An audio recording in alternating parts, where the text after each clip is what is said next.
Itu ada yang apa cobaannya apa belum? Hah? Oh.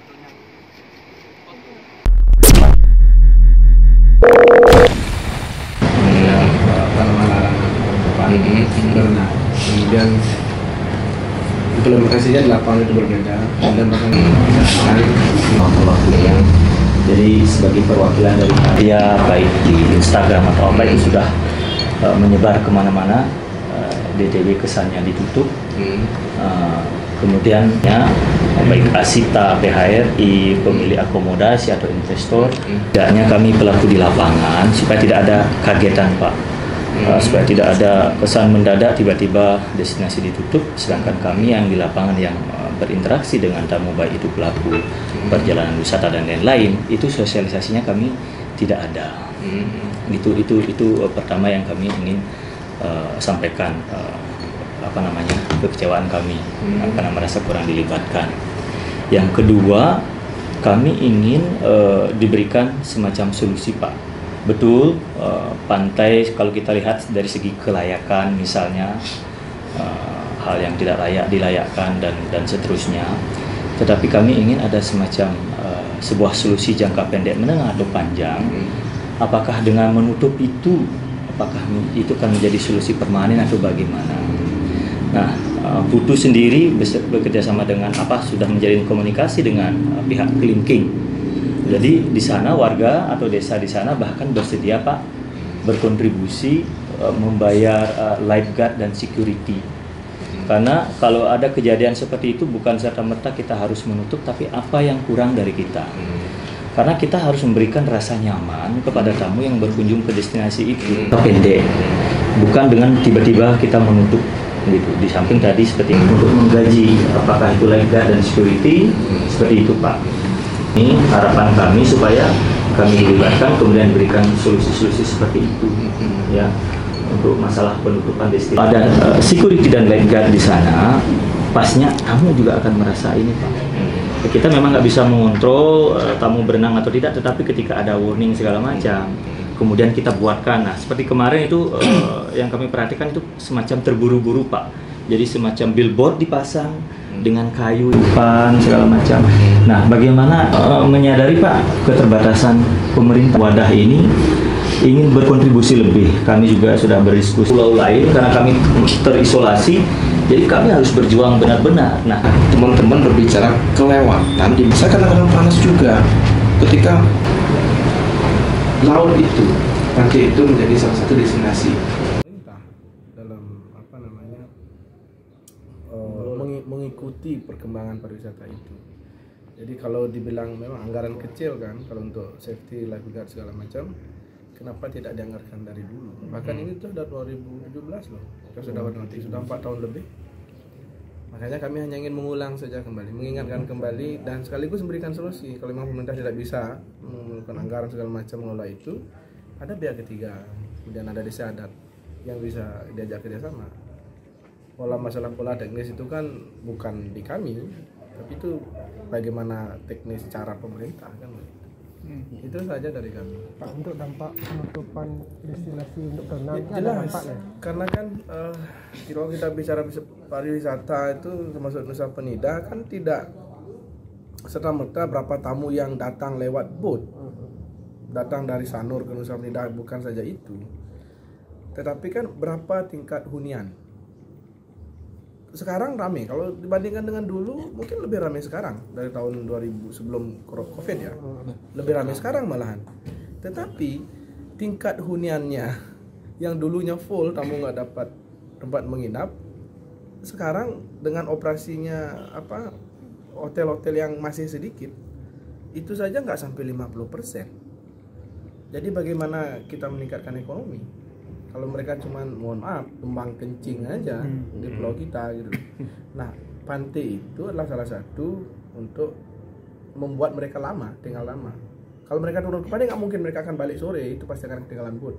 Pasti mereka akan menginap.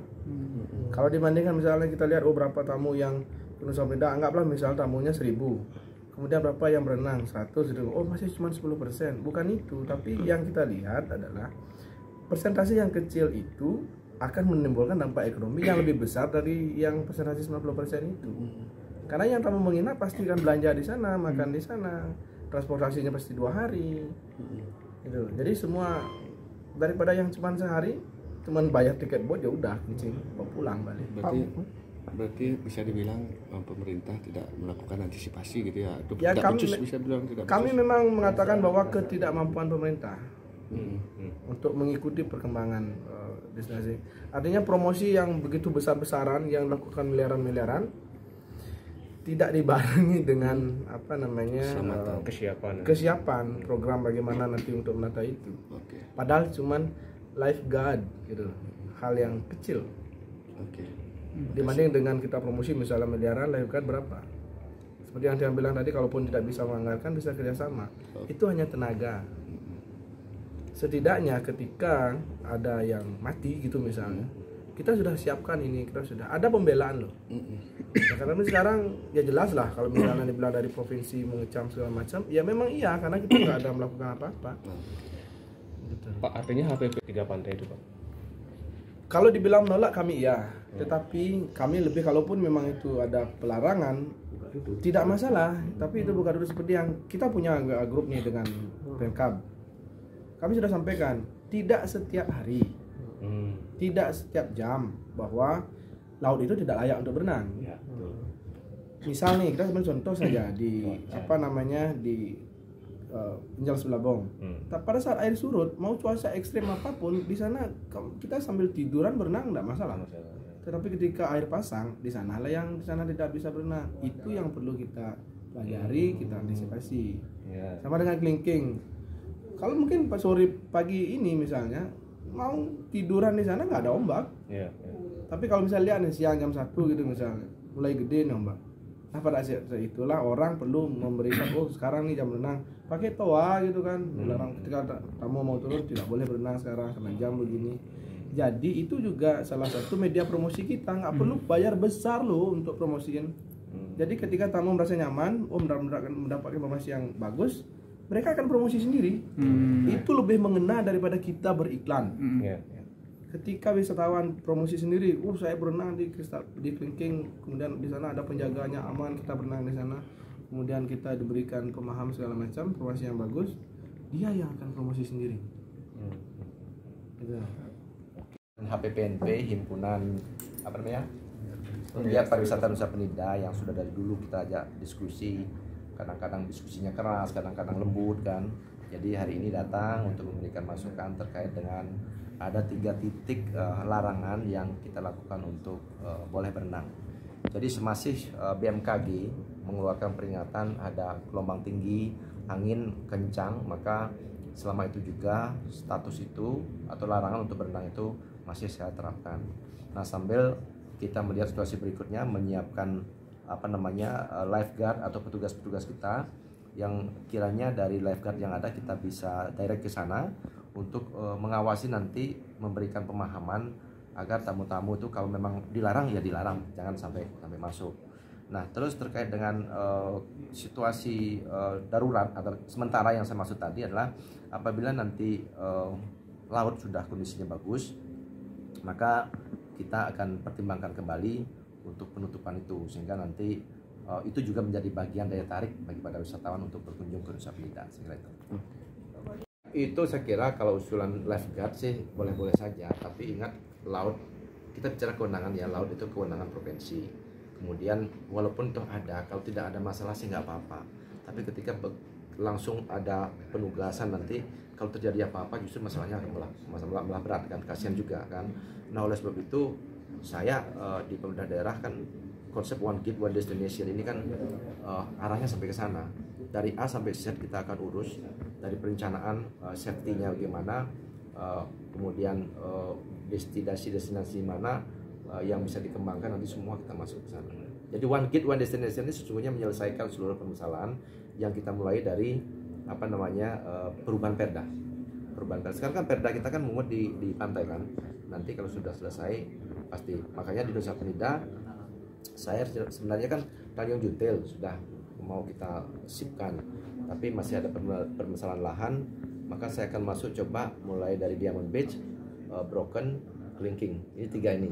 Karena ketiga-tiga ini merupakan titik yang sering dikunjungi oleh wisatawan. Nah, mudah-mudahan kalau 3 titik ini sudah oke, maka nanti untuk one gate one destination dengan 3 titik itu saya kira sudah bisa kita berjalan untuk merubah perda. Dengan larangan berenang seperti apa dampaknya? Masih belum kita lihat. Yang jelas kita akan cek dulu. Kalau persentase wisatawan yang berenang sih nggak begitu banyak, ya. Cuman tadi dibilang oleh teman-teman yang PPNP kan. Jadi ada tamu-tamu kadang-kadang bandel, udah tahu ada larangan, dia turun aja kan. Sedangkan kita memang tidak menyiapkan petugas di sana. Karena apa? Karena memang kita katakan itu tidak layak untuk berenang dalam situasi seperti sekarang ini. Nah, tapi di sana kan ada masyarakat juga yang mengais rezeki. Nah, tentu saya minta tolong hati-hati, bukan masalahnya kita melarang orang nyari rezeki, tapi pikirkan juga ya jangan sampai kepentingan itu mengabaikan semua keselamatan wisatawan gitu.